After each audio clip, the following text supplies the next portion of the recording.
Hello guys and welcome back to the channel. Today I'm going to be showing you guys my updated Fluffal list. I haven't updated this since the last couple ban lists, but because they hit Scythe, I wanted to give you guys an updated list, and of course y'all can do what y'all want with it.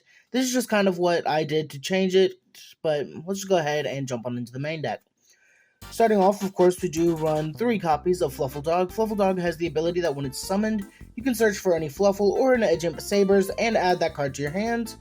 And then we run 3 copies of Fluffal Penguin.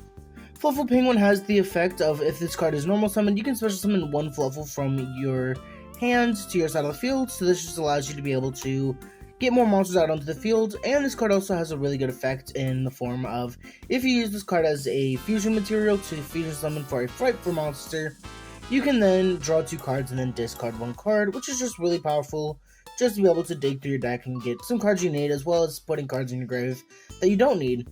Continuing on, we do run 2 copies of Fluffal Bear. Fluffal Bear has the effect that you can discard this card from your hand to set 1 toy vendor from your deck to your side of the field. And this card also has another effect that if this card is normal summoned, you can target 1 polymerization in your graveyard and add it to your hands. Then we do run 2 copies of Fluffal Wings to be able to pair with the Fluffal Bear. Fluffal Wings has the effect in the graveyard that if you control a toy vendor, you can banish this card and any other Fluffal from your grave to draw 1 card.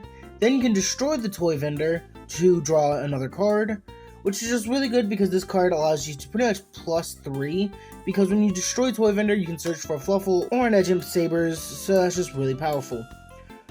Moving on into the one-ofs for the Fluffals, we do run 1 copy of Fluffal Owl. This card searches your polymerization, or you can pay 500 life points to fuse without polymerization. Continuing on, we do run 1 copy of Fluffal Octopus. This card has the effect that when this card is normal or special summon, you can target 1 Fluffal or Agent monster in your graveyard and add that card to your hand. However, this card does have a second effect, which is honestly its better effect, because this card says that if it's sent to the graveyard as a fusion material for a fusion of a Frightful fusion monster, you can target up to 2 of your banished monsters and return them to the graveyard, so therefore you can just recycle your cards after you use a card like Frightful Fusion, so that just gives you a little bit of extra stuff to do. And then we do run 1 copy of Fluffal Dolphin. This card says you can target 1 toy vendor in your graveyard and set it, so therefore this just kind of helps to recycle your toy vendors. Then this card also has the effect of if it's used as a fusion material for a Frightful monster, you can then target 1 polymerization or fusion spell in your graveyard and shuffle it back into the deck. Up next, we do run 1 copy of Fluffal Sheep. Fluffal Sheep has the effect that if you control a Fluffal monster, you can just special summon this card from your hand. And it has another effect that says you can return 1 other Fluffal monster you control to the hand to special summon 1 Agent monster from your hand or in the graveyard. And you can only use that effect once per turn, which is just really good. And then we do run 1 copy of Fluffal Cat, because Fluffal Cat just says that if it's into the graveyard as a fusion material for a Frightful monster, you can then target 1 polymerization in your grave and add it back to your hand. So that way you can just be able to recur your polymerization and allow you to just set up more fusions at the same time, which I just think that card is just really good. Continuing on into the Edge Imps, we do run 3 copies of Edge Imp Chain. Edge Imp Chain has the effect of if this card declares an attack, you can add 1 Edge Imp Chain from your deck to your hand, but we don't really use that effect all too much. The main effect of this card, though, that we do use is that if this card is sent to the graveyard, you can add 1 Frightful card from your deck to your hand, which is just also really powerful. And then we do run, of course, the 1 copy of Edge Imp Sabers. Edge Imp Sabers says that if this card is in your graveyard, you can place 1 card from your hand on top of the deck to special summon this card from the grave. And we do actually use this card as a combo piece to set up a card that can just destroy a bunch of cards our opponent controls. And then we do run 2 copies of Edge Imp Scythe, which just says that during your opponent's main phase, if this card is in your hand, you can discard this card to fusion summon using this card, as well as any of your other monsters either on your field or in your hand to make a Frightful fusion monster. So that's it for the Edge Imps. To wrap up the monsters, we do run 1 copy of Frightful Meister, as well as 1 copy of Lilith, Lady of Lament. Frightful Meister, we don't really use its normal effect, but its pendulum effect says that you can target 1 level 4 or lower Frightful, Fluffal, or Agent monster.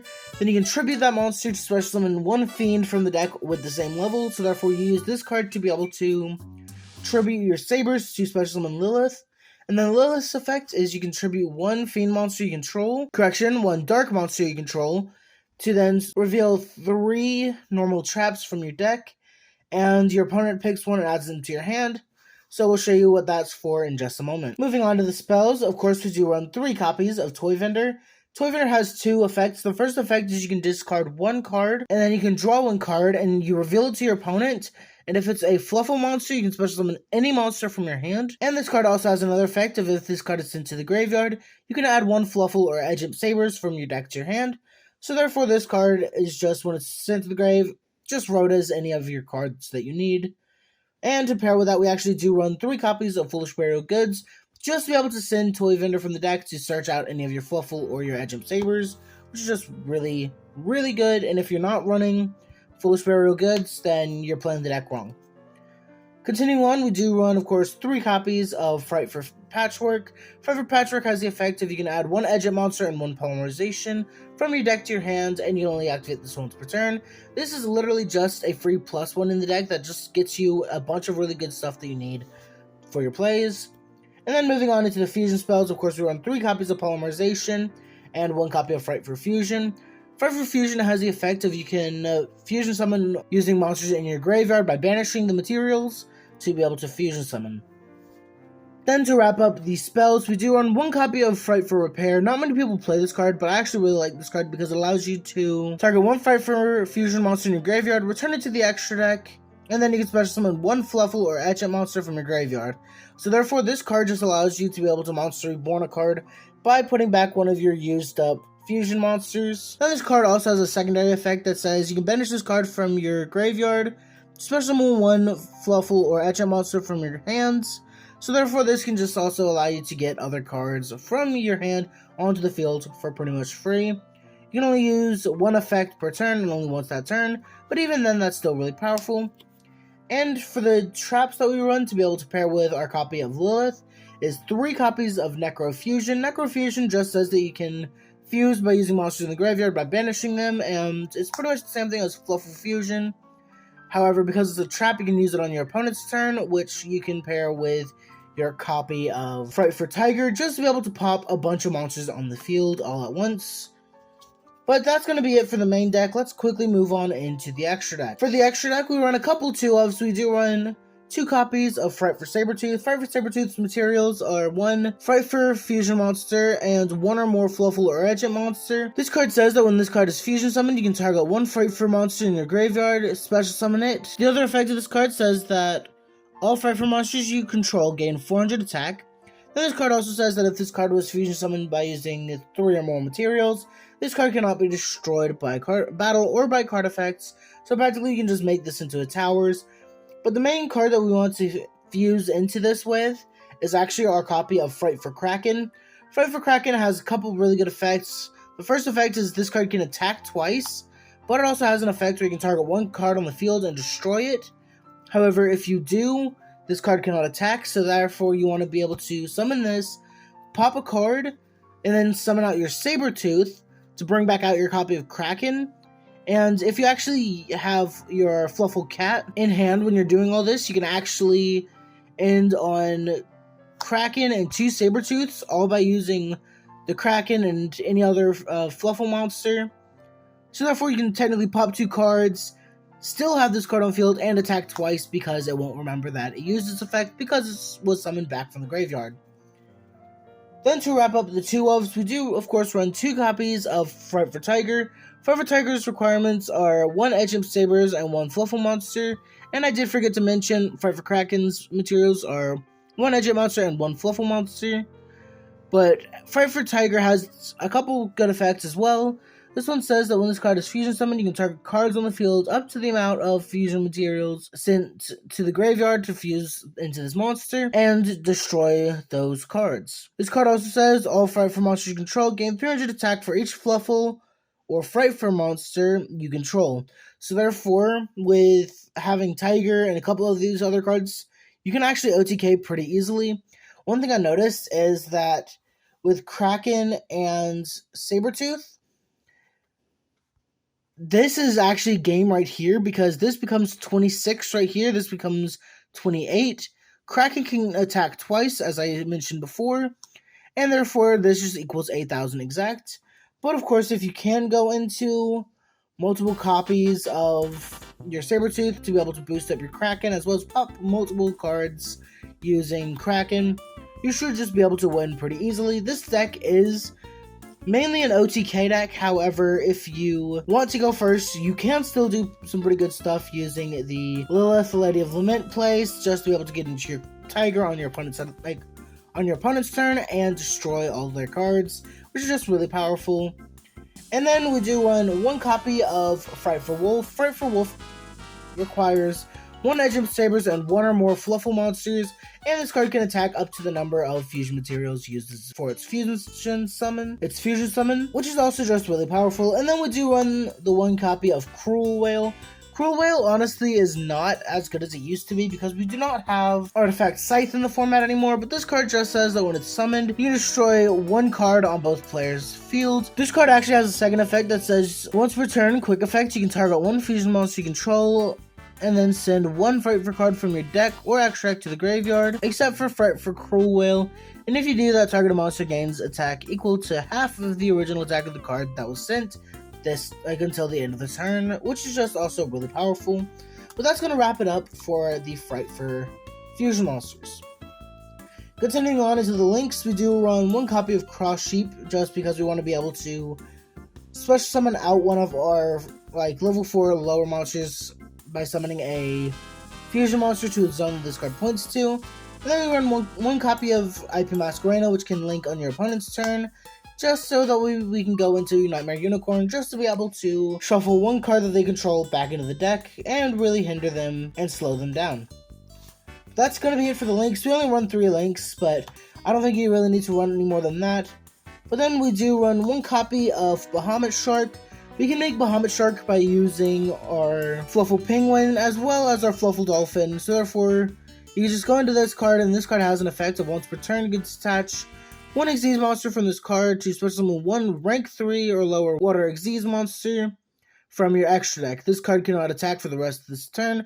And then, of course, to pair with that, we do run our one copy of Totally Awesome, which Totally Awesome has the effect if you contribute one Aqua monster on your side of the field to be able to negate a spell or trap, and then be able to set that card to your side of the field. So let's say your opponent activates a Raigeki, you can just tribute Totally Awesome, and then you can take their Raigeki and set it, so that way you can use it against them.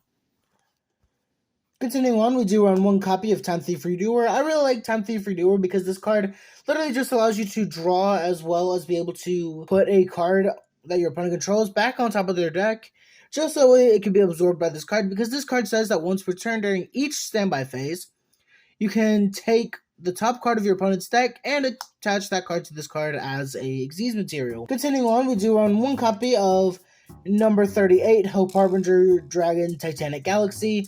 This card is kind of like if you can't finish off your opponent, you just want to drop this on top of your Fright for Kraken and Sabertooth, so that way you can negate a spell that your opponent activates, as well as just this card acts as a lightning rod, making it so that way this card is the only card that can be attacked if you detach a material, or technically it redirects the attack to this card, so therefore that does not cause a replay to happen or anything like that.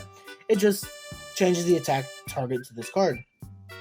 Then to wrap up the extra deck, we do run, of course, the Divine Arsenal AA Zeus Sky Thunder, just so that way we can be able to destroy a bunch of cards on the field, which is honestly just really powerful. Moving on into the side deck, because I actually did build a side deck for this. Of course, all side decks are just up to personal preference, and I do want to just show you guys what I do, what I run, as well as kind of explain why I do run those.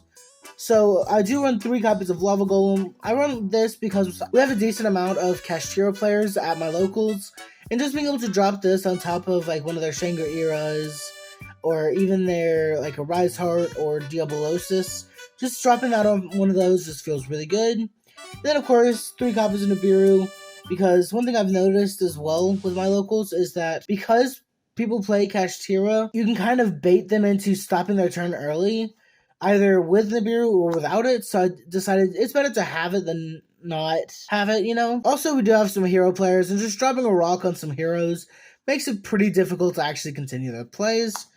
And then, of course, we do run 3 copies of Droll Lockbird, just because there's a lot of searching in this format, as well as 3 copies of Dark Hole, because we don't want our opponent to give us a monster that we can't get rid of.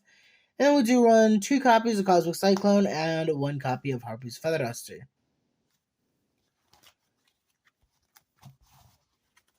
So that's going to be about it for the deck profile, guys. If you guys enjoyed, please leave a like. Comment down below what you guys think of the deck profile, as well as what you guys would change to make it even better. Be sure to check out my Twitter down in the description. I'm going to try to be more active on there and be able to communicate with you guys. So we can just talk, hang out, whatever. But really, that's going to be about it. See ya.